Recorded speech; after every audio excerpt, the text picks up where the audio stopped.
everybody, and welcome back to the channel where we're doing another Everqueen painting video. This one might be a bit shorter because this bit is specifically about the Everqueen's matron, whatever you want to call it, the goddess Isha.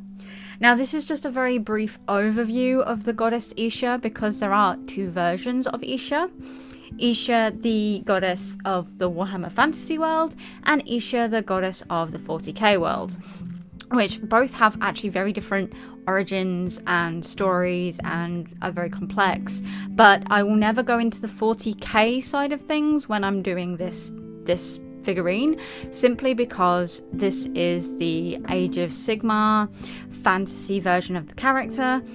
And before we get into this script and we go any further with kind of the lore side of things, I want to say thank you to Lloyd for requesting this video. I do hope you enjoy it. Thank you so much. And let's get into this mini dive. So as you know, if you've watched any of my other Everqueen videos, Isha is the elven goddess of nature, fertility, the harvest, and she's also the protector of the natural order, as well as the divine mother of the elven race.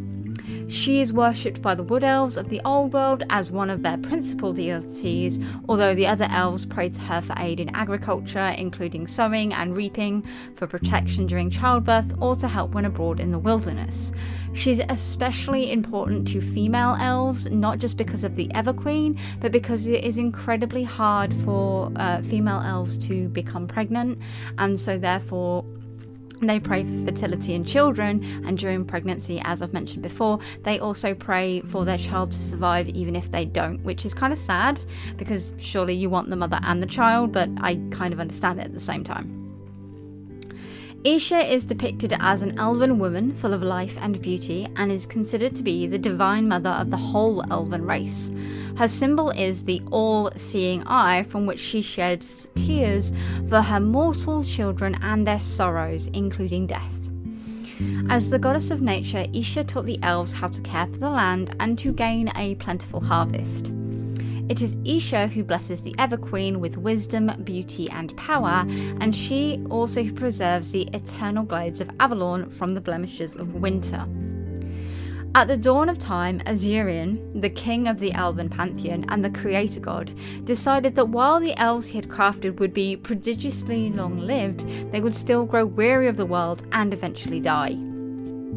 Isha, who loved her elven children above all her other natural creations, despaired and cried in anguish at their eventual loss, her tears falling like rain onto the mortal world below, providing the waters of life that transformed the island continent of Ulthuan that the elves first called home into such a rich and bountiful land. Thereafter, Isha has watched her mortal children keenly, ever alert to the ways in which she might aid them. Whilst direct contact between the elven gods and their mortal children has long been forbidden by Azurian, Isha sometimes pleads with her daughter Lilith, the goddess of the moon, dreams and fortune, to send divine tidings and portents through dreams and nightmares, so that the elves might not confront the perils of the world without some measure of divine warning and guidance.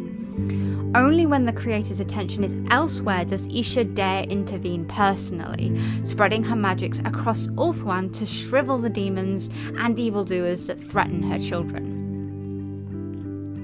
A common phrase on Ulthuan used to greet others is "blessings of Isha upon you," to which others might respond, "may you live 1,000 years."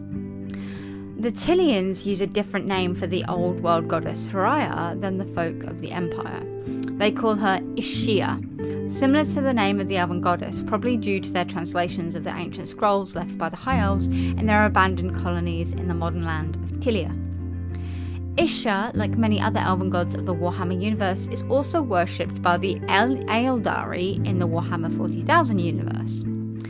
There are several canon conflicts concerning Isha's place in the elven pantheon. Some sources mention Isha and Azurian as being husband and wife, whilst other sources state that Lilith, Isha's daughter, is actually Azurian's consort. So there you go. It's a very, very short piece. I don't know why there isn't more on this goddess that is so important. She's even more important in the 40k universe. So I just don't understand why it's such a short little thing, but here we go. What do you think of the elven goddess of fertility, healing, and childbirth? Please do let me know in the comments down below, and I do hope you enjoyed this video. Thank you so much. We'll see you next time. Take care, have fun, and goodbye.